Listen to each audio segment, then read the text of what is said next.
Friends, this is doctor Arun Jindal. Welcome you in my channel pulse health and education society. ये हमारी 8th video है research की। हम पिछली 7 वीडियोस में अलग अलग चीजें पढ़ चुके हैं कि रिसर्च क्या है, पर्पस क्या है, नर्सिंग में क्यों रिसर्च जरूरी है, ऑब्जेक्टिव कैसे होते हैं, हाइपोथेसिस कैसे होती है, रिसर्च प्रोसेस कैसे होता है। अब हम एक और नए टॉपिक के बारे में बात कर रहे हैं जिसको कहते हैं research review of literature in research. Review of literature in research क्यों जरूरी है लिटरेचर को रिव्यू करना। तो सबसे पहले तो ये समझो, review, again you are viewing, what you are viewing, literature. Literature क्या है? लिटरेचर वो चीज है जो आपके टॉपिक से रिलेटेड मटेरियल अवेलेबल है।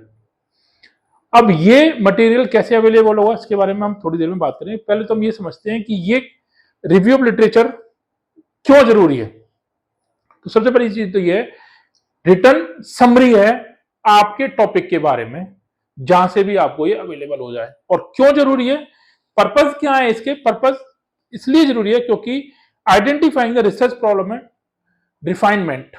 देखो, आपने कोई भी चीज, कोई रिसर्च प्रॉब्लम सेलेक्ट करी है, अब उसको आप रिफाइन करना चाहते हो ना, क्योंकि जिन लोगों ने पहले इसी प्रॉब्लम के ऊपर स्टडी की हुई है, उनको जो परेशानियां आई होंगी उन्होंने अपनी रिकमेंडेशंस में लिखी होंगी वो। तो जब आप रिव्यू ऑफ लिटरेचर करते हैं, मतलब उन लोगों की स्टडीज को पढ़ते हैं, जर्नल्स में पढ़ते हैं, बुक्स में पढ़ते हैं, पब्लिश्ड पढ़ते हैं और अनपब्लिश्ड पढ़ते हैं, तो आपको ये समझ में आ जाता है कि अच्छा ये चीजें हो सकती थी, ऐसे इसको और इंप्रूव किया जा सकता था।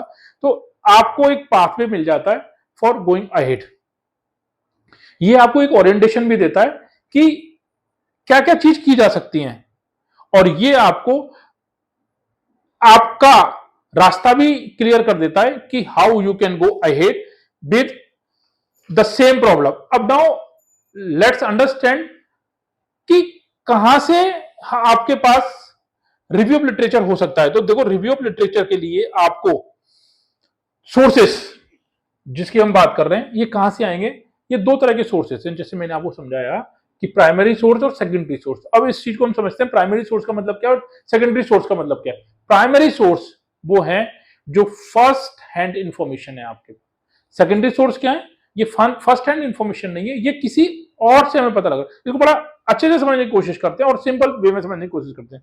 जैसे आपके कॉलेज में आपके प्रिंसिपल ने एक इंस्ट्रक्शन दी, और वो इंस्ट्रक्शन प्रिंसिपल ने क्लास में आके दी और सब बच्चों को कहा कि भाई आपको कल ये करके लाना है।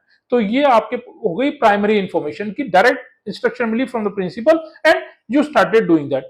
लेकिन अगर यही इंफॉर्मेशन प्रिंसिपल ने किसी स्टूडेंट को दी होती या सीआर को दी होती, और सीआर ने आके क्लास में बताया होता कि सर ने ऐसे ऐसे कहा है, तो इसमें क्या होता है, जब सीआर आपकी क्लास में वो इंफॉर्मेशन पास कर रहा है, तो हो सकता है कि वो अपनी तरफ से कुछ जोड़ दे या कुछ चीज भूल जाए आपकी क्लास में बताने के लिए। तो वो जो इंफॉर्मेशन प्रिंसिपल ने आपकी क्लास में भेजी थी, शायद वो इंफॉर्मेशन प्रॉपर ना मिले। इसलिए प्राइमरी इंफॉर्मेशन और सेकेंडरी इंफॉर्मेशन का सबसे अच्छा उदाहरण आप इस तरह से समझ सकते हैं। तो इसलिए जब भी आप रिसर्च करते हैं तो try to go for the primary information, not to the secondary. लेकिन जहां पर अवेलेबिलिटी ना हो प्राइमरी इंफॉर्मेशन की, वहां पर आपको सेकेंडरी इंफॉर्मेशन में जाना पड़ेगा। तो जब भी आप रिव्यू ऑफ लिटरेचर करते हैं, तो उस लिटरेचर का जो रेफरेंस है, उसके रेफरेंस में और अंदर जाइए और उससे आप इंफॉर्मेशन लेने की कोशिश करिए। तब आपके पास एक इन डेप्थ इंफॉर्मेशन आ जाएगी उस टॉपिक के बारे में। तो मैंने पहली बात तो कही थी प्राइमरी और सेकेंडरी। अब हमें ये इंफॉर्मेशन मिलेगी कहां से? हमें ये इंफॉर्मेशन मिलेगी दो सोर्सों से। एक तो है इलेक्ट्रॉनिक मीडिया और दूसरा है प्रिंट मीडिया। इलेक्ट्रॉनिक मीडिया क्या है? इलेक्ट्रॉनिक मीडिया, आप सब इंटरनेट चला रहे हैं, इंटरनेट पे आप कुछ भी टाइप करते हैं और इंटरनेट पर टाइप करते हैं, उसी की इंफॉर्मेशन आपके पास आ जाती है। लेकिन यहां पर भी आप कई बार कैसी गलती करते हैं, जैसे आपने दो चीजों के बारे में पता लगाना है, एक्यूट एंड क्रॉनिक। जब आपने कहा एक्यूट एंड क्रॉनिक, तो आपका जो रिसर्च, जो आपका प्लेटफॉर्म है, वो दोनों चीजों को ढूंढ के देगा। एंड लगाया तो अगर आपने लगा दिया एक्यूट और क्रॉनिक, तो वो प्लेटफॉर्म एक ही चीज को ढूंढ के देगा, या तो एक्यूट को ढूंढ के दे देगा या क्रॉनिक को ढूंढ के दे देगा। तो थोड़ा सा अपने कीवर्ड्स का ध्यान रखें कि कैसे कीवर्ड्स आपने यूज करने हैं, अपने हिसाब से सर्च करने की कोशिश करें, तो आपके पास इलेक्ट्रॉनिक मीडिया से इंफॉर्मेशन निकल के आ जाएंगी। दूसरा मैंने कहा प्रिंट मीडिया। प्रिंट मीडिया क्या है? न्यूज़पेपर है, पब्लिश्ड और अनपब्लिश्ड रिसर्च है, डिजर्टेशंस हैं, किसी की स्टोरीज हैं, किसी की रिपोर्ट्स हैं, ये सब कहलाती हैं प्रिंट मीडिया, जहां से आप पढ़ते हैं और वहां से आपको ये इंफॉर्मेशन आ जाती है।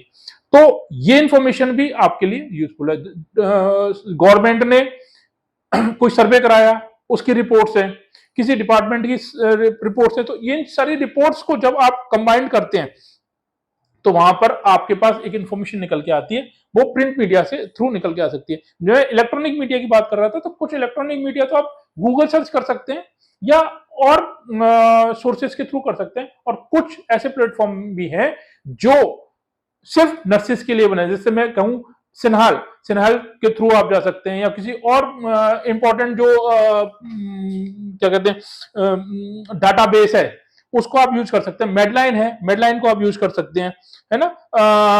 साइको इन्फो है, उसको आप यूज कर सकते हैं। तो बहुत सारे ऐसे भी प्लेटफॉर्म हैं नर्सिंग इंफॉर्मेशन के लिए जिनको यूज किया जाता है। इसके थ्रू आप फर्स्ट हैंड या सेकेंड हैंड, पर मोस्टली अगर आप फर्स्ट हैंड प्राइमरी इंफॉर्मेशन के पास जाते हैं तो इससे आपके पास इंफॉर्मेशन निकल जाती है। That information can be utilise for your research purpose. क्यों? क्योंकि ये आपको एक पाथवे देगा। तो this is something regarding the review of literature.